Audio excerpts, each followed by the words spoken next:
Saudara, imigrasi Kota Sabang juga memperketat pembuatan paspor pekerja luar negeri. Langkah ini sesuai instruksi Dirjen Imigrasi terkait maraknya korban tenaga kerja wanita di luar negeri.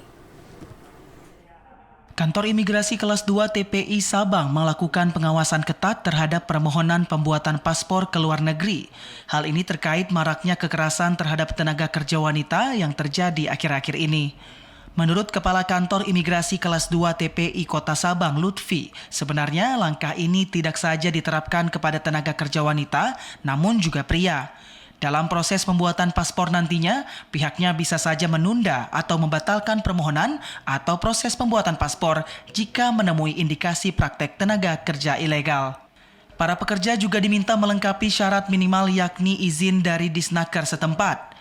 Yang kita prioritaskan terhadap perempuan dulu, yang kita tangguhkan apabila dalam permohonan paspor diduga ada indikasi ingin bekerja ke luar negeri. Tahapan kita tunda ini sampai yang bersangkutan memberikan alasan yang jelas untuk berangkat ke luar negeri. Karena kita tidak ingin pemohon tersebut teraniaya di negara orang, terutama wanita. Menurut Lutfi, pemohon paspor di kantor imigrasi Kota Sabang sendiri setidaknya ada 7 orang per hari dan kebanyakan untuk wanita adalah ibu-ibu parubaya, keluarga dengan keperluan seperti perjalanan umroh, sehingga sampai saat ini belum menemukan dugaan tenaga kerja ilegal dari Sabang, terutama dari kaum wanita. Namun begitu, pihaknya akan terus melakukan pengawasan ketat terhadap pemohon paspor.